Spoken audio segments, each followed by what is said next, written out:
Se eu tenho maior acúmulo de matéria orgânica, eu tenho aumento de fitoplâncton. Se eu tenho maior acúmulo de matéria orgânica, eu tenho também matéria orgânica entrando em decomposição dentro do viveiro, e a produção de compostos nitrogenados, como amônia, como nitrito, também acontecem numa velocidade maior, em uma proporção maior.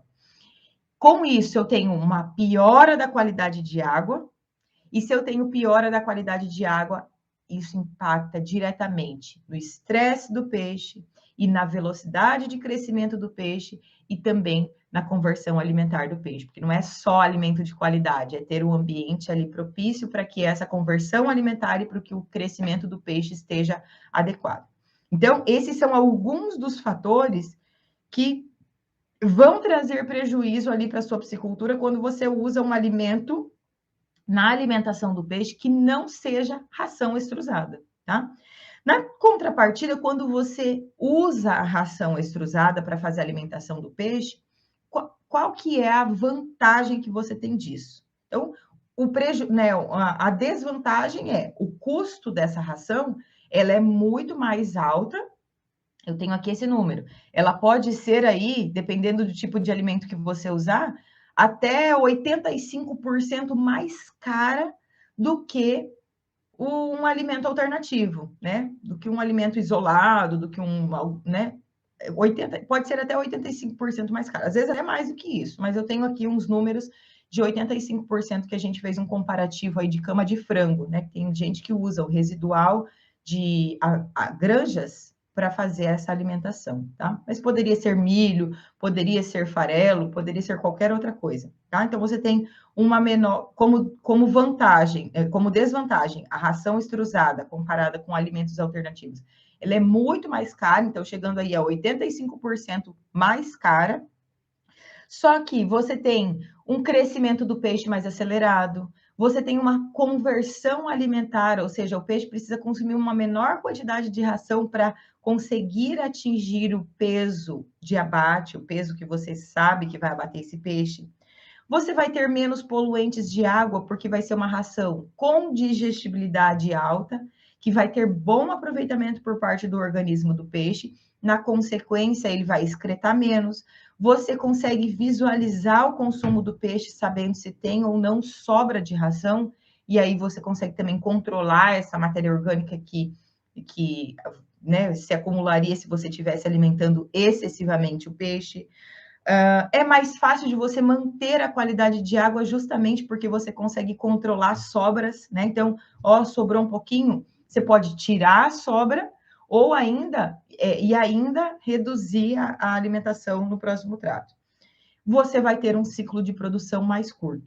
Então, tudo isso impacta positivamente quando você usa ração ao invés de alimentos alternativos, ao invés de ração farelada, ao invés de o milho, ao invés de uma cama de frango, por exemplo.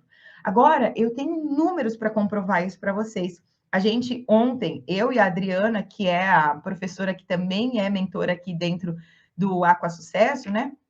A gente traçou alguns números aqui para falar para vocês sobre isso. O pessoal está falando aqui, ó, usa ração e o Alexandre está falando que usa ração. Itaioba faz mal? Está fazendo uma pergunta, Alexandre, se faz mal. Não é que faz mal, né? Tem todas essas consequências que eu estou dizendo aqui, tá? Se você já usa ração, para que suplementar, né? O Adnor está perguntando aqui, falam muito do milho cozido, qual é a sua opinião? É exatamente sobre isso que a gente está falando hoje aqui, tá, Adnor? Ração mais milho no caso. Tira esse milho do negócio, se o teu objetivo é comercial. Então, vamos prestar atenção nessa live aqui, que é sobre isso hoje que a gente está falando. Gostaria mais de saber mais sobre o peixe com gosto de barro. O Gleison já está perguntando aqui. Vou trazer esse tema na próxima live, tá, Gleison? Na próxima não, porque na live... talvez a gente tenha uma live hoje à noite. Quem sabe a gente traz esse tema. Então, se vocês quiserem opinar no tema da live de hoje, que eu decidi ontem durante uma live, que eu faria uma live hoje à noite, tá fora do nosso cronograma. Quem quiser opinar... coloca aqui no chat, ou então lá na caixinha dos stories, que eu estou fazendo uma enquete lá, perguntando qual é o tema que vocês gostariam de aprender na live de hoje à noite, vai ser às 20 horas do horário de Brasília. Então, o Gleison está falando aqui, ó, gostaria de saber mais sobre peixe com gosto de barro, tem tudo a ver com esse tema que a gente está falando aqui hoje. Então, agora eu quero mostrar para vocês alguns números, né? Falar para vocês sobre alguns números.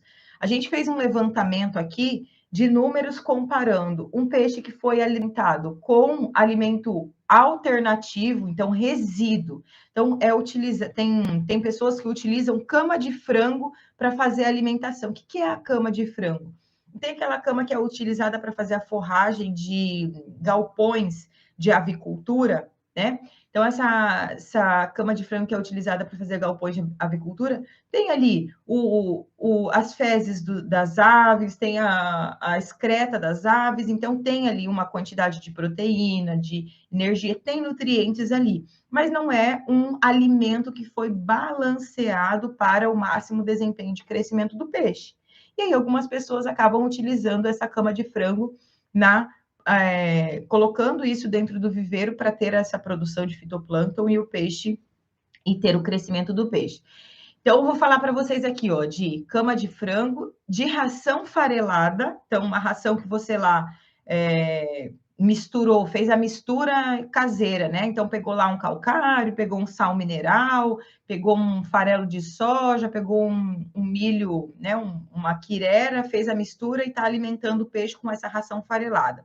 Uma mistura caseira, comparando com a alimentação do peixe com ração extrusada, tá?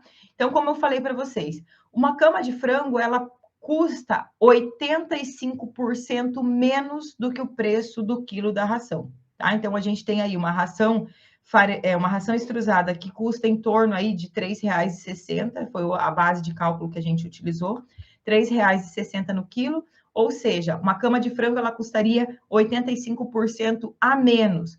Uma ração farelada custaria, né, um pouquinho mais do que a cama de frango, mas ainda assim custaria muito menos do que uma ração extrusada. Então, a gente vai comparar esses 3 tipos de alimentação, tá? Cama de frango, ração farelada e ração extrusada.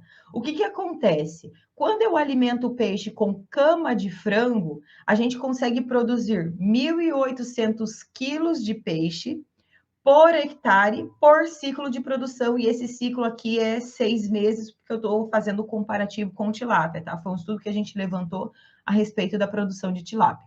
1.800 quilos de peixe por um período de 6 meses. Se a gente comparar aí, né, 1.800 quilos de peixe, seria um equivalente, dividido por, se esse peixe, né, chegasse ao peso de abate, vamos dizer que a gente vai abater o peixe com 800 gramas, seriam 2.250 peixes, tá? É o equivalente a 2.250 peixes.